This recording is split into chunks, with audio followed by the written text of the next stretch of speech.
What's up, fam? Hope everybody's doing fantastic out there. Today we're taking a look at a Remette. This is a premium Remette.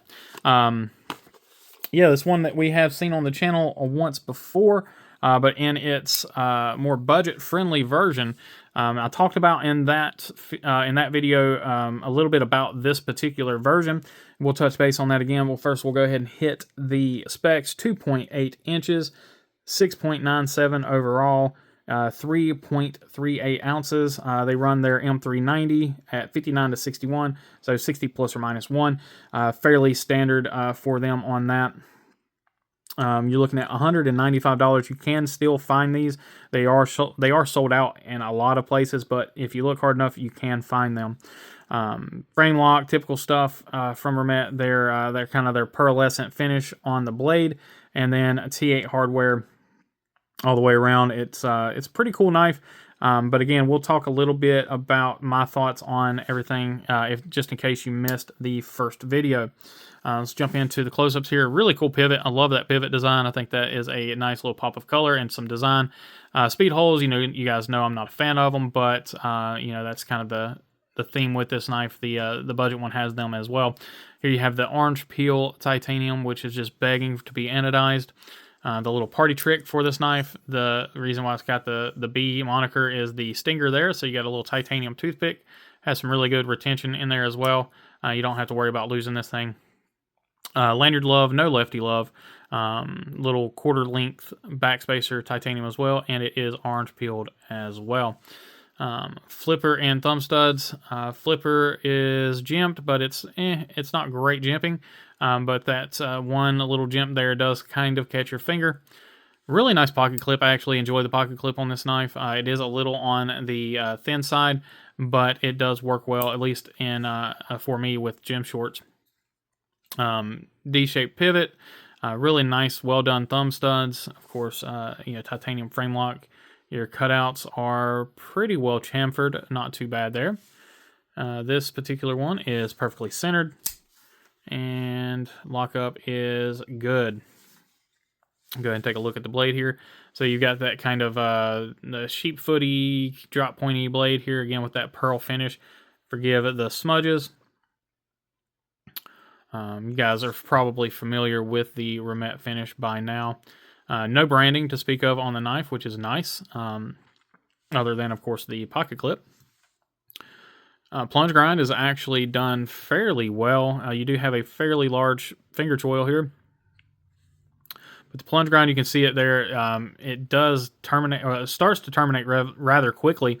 And then because of the finger choil, it just kind of slowly slopes out. But it ends about right here. So you do have plenty of room for sharpening. And that does also, because it takes a little while to widen out there, or to narrow, it does give you a pretty comfortable landing spot for your choke up. Sharpening in general looks to be good. Fairly symmetrical. Not too shabby there. Come on, focus. It's really hard to get these sheep foot blades in here, but the tip looks to be pretty good from what I can see. Yeah, it's a good knife. I personally, I think the 14C version, the G10 one, is a better knife, in my opinion, in every way.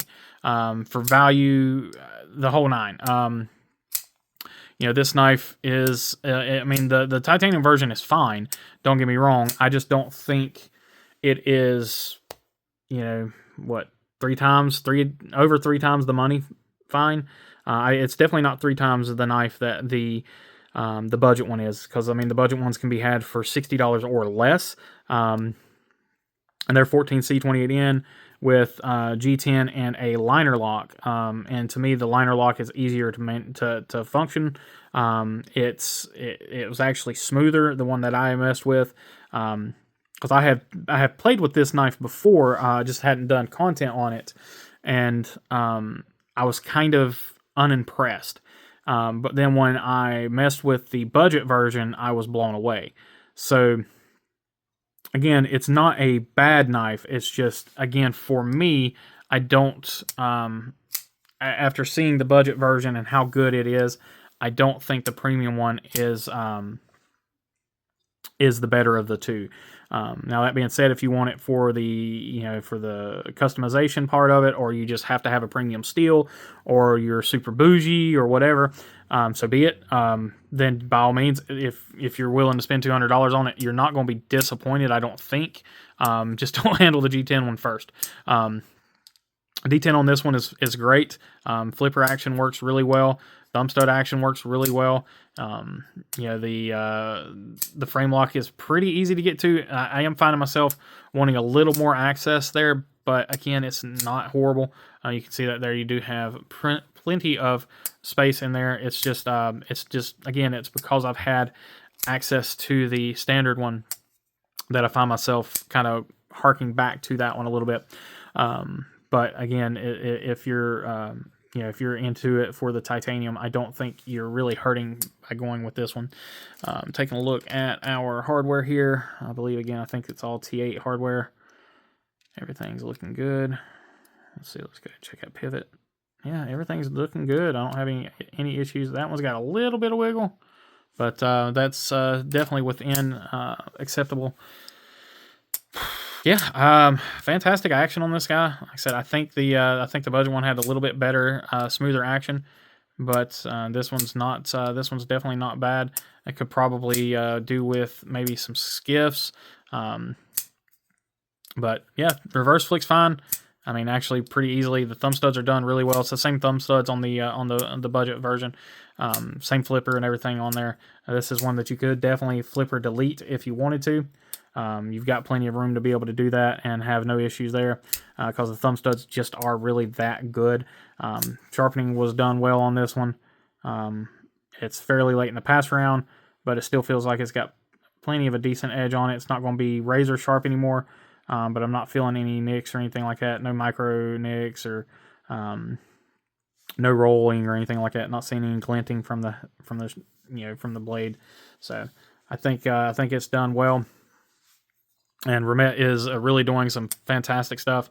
Luckily, I was just able to, just today, as a matter of fact, cross off one of their knives off of my grail list. So I'm very, very stoked about that. Huge shout out to Lefty and to the pass round again for giving opportunity to be able to check these out. And yeah, I guess that's about it for this one. Let me know what you guys think. If you've had both, if you've handled both, if you've been thinking about it, let's talk about it down below. Let's get some engagement going. And yeah, as always, I appreciate each and every one of you. Please remember to be kind, be humble, and be EDC. Y'all take care.